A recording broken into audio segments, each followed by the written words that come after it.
So let's have a look at lighting the fire. I have here then are some fire lighters, some kindling that chopped up there on the hardy, and you use matches. Faster there is a gas burner. So put in my fire lighters at the bottom. Put in some kindling over them.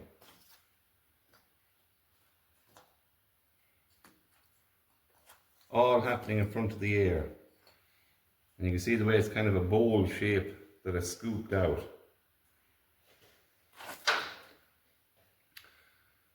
Light it.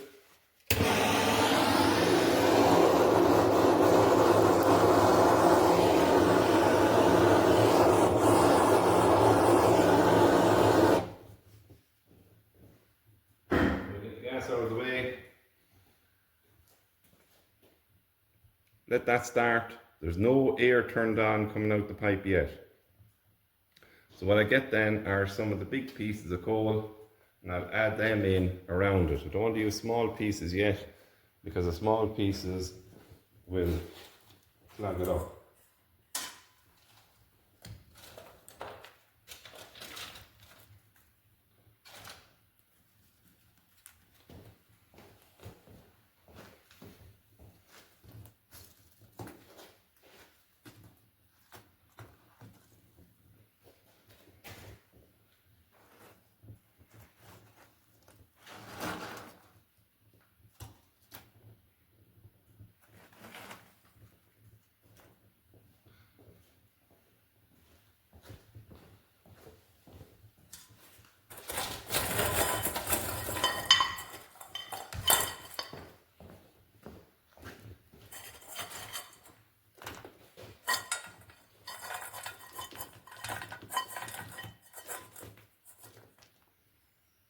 Now I'm going to turn on the air at the lowest setting, so a bit of noise in the fan.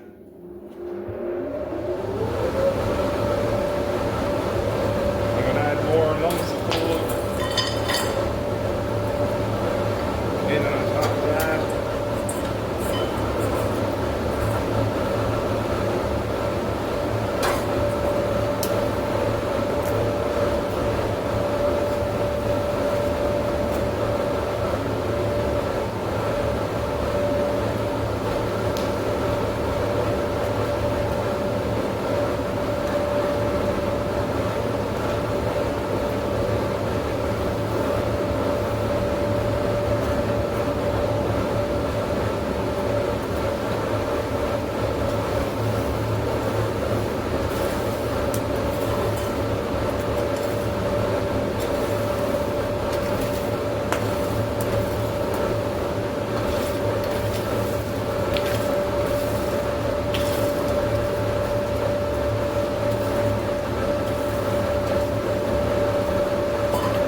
Just careful not to put it right in the center where the air is coming in. You don't want to just clog that up. So the fire is established. It has oxygen from the air coming in behind it. And you can see from the amount of smoke that it's going good. And that fire has the air coming in lightly. If I turn up the air, you'll see what happens with the smoke.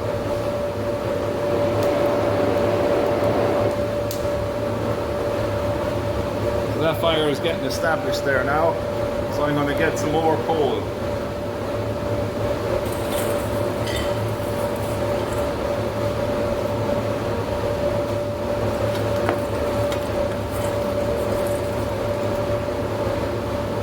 One of the big problems with the fire as well is when it's indoors, that smoke for the first 15 minutes lighting the fire can smoke up your workshop.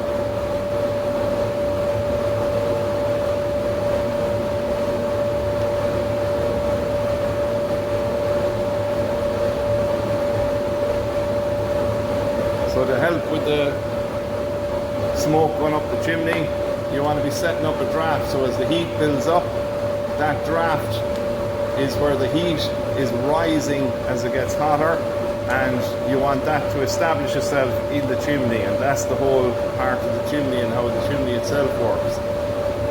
So you can see the way the smoke is thinning out a little bit, I can actually put up the air there now because I know there's a good fire underneath. So I start putting up the air.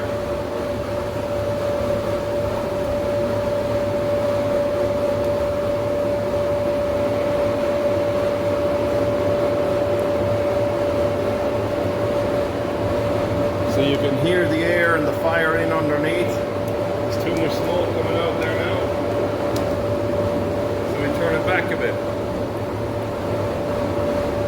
So we're trying to give that gradual increase in air as the fire is building up.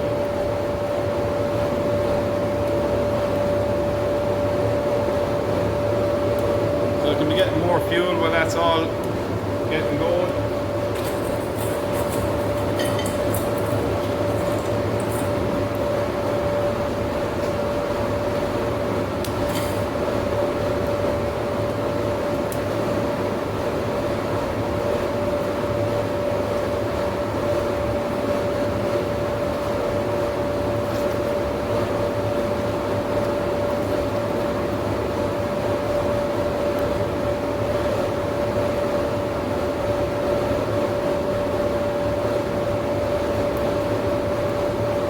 Even though we fire there now, it's still not, the fire wouldn't be ready yet for heating metal.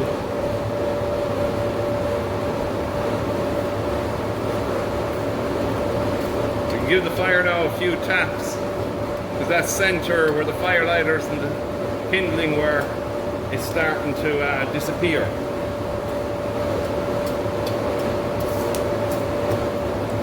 Because we know now we have a good fire, we can add to it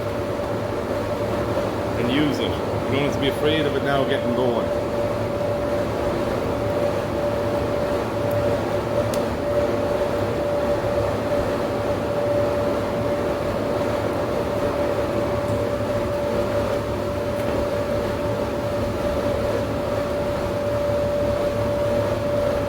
So where the fire is in the center, I built it up with clay, let's say around the side, so I know that the fire can't spread, let's say, all over the place, all over the forge itself. If you hadn't that done, let's say, you might want to, and the fuel all around the side, you might want to sprinkle a little bit of water on the fuel, and that helps to stop the to control the position of the fire at the air, and it also is good for preparing the coal for the burning, for going into the fire.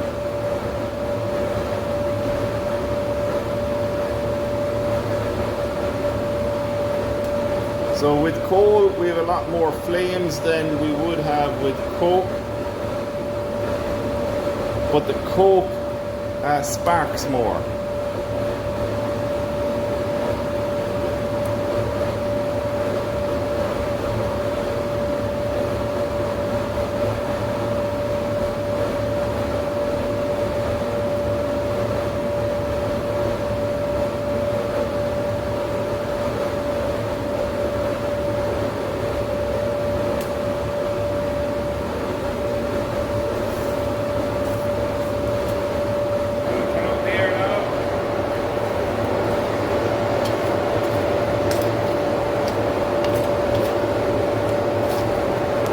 Big lump of coal there, I won't add that in.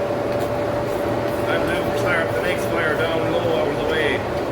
So we'd like to be using all small nuggets. There's the kind of size nugget that's ideal, so that the piece of metal can work its way into the fire.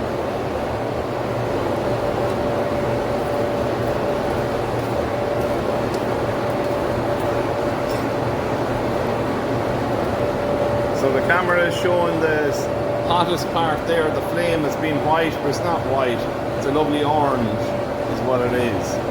And this here is showing, that colour is kind of correct there, it's the same as what I'm looking at in the fire.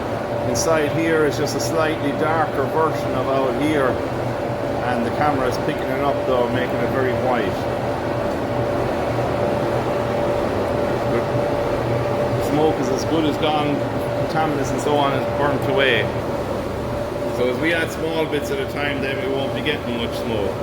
So it takes about 10 minutes for the fire to get going. So here's a piece of metal. Let's add it in.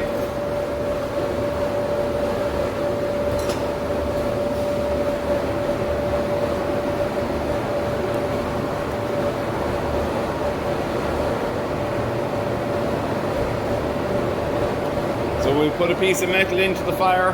We put it in more than halfway up. The top layer is where we be heating the metal. That top half, we might have a layer of cold fuel over the bar. So the tip there is starting to heat up.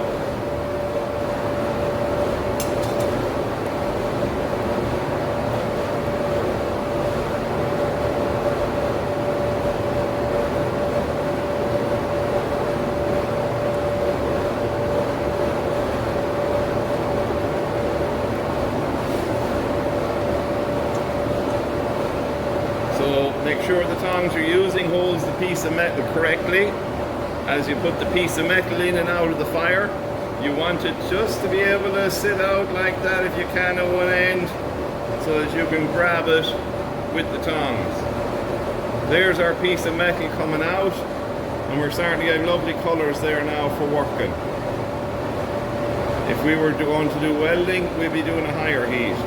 So the bright orange, low yellow colour is for bending, high yellows then for forging, drawing out the metal and fullering, and then the extreme high, going from high yellows, lemons into white, is for when we're doing fire welding, using the fire and that heat where the metal almost at a melting point, it will come out sizzling, and we'll be able to join two pieces of metal together by welding it.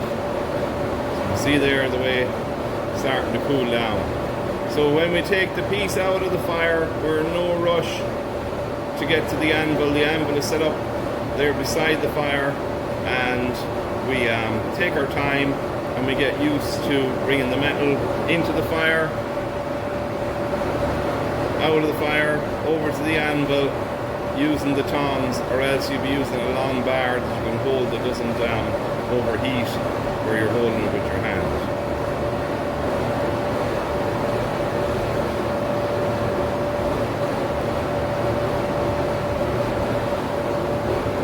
When we're leaving down the piece of metal then, I'm going to finish this video now. So the piece of metal that I'm using here is hot, so I'm not going to just leave that anywhere. I'll leave it down on the side of the fire to let it cool itself. The tongs I can take away, out of the way. So that fire now is ready to show, ready to work, and I'm going to prepare now the next video showing the different hammer blows at the anvil. So one final part of the fire is when we're shutting it down. What we do is we simply just turn off the air.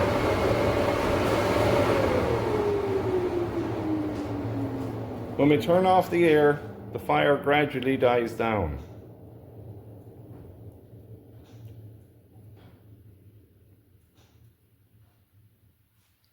You could pull away some of the top pieces of it slightly.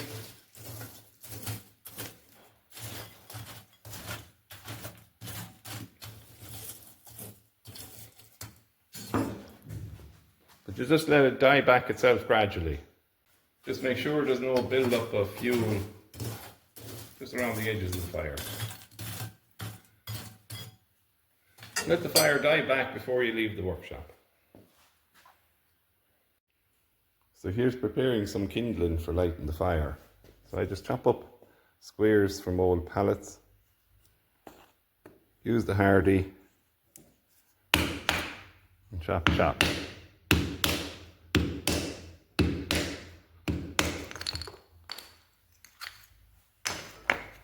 And again.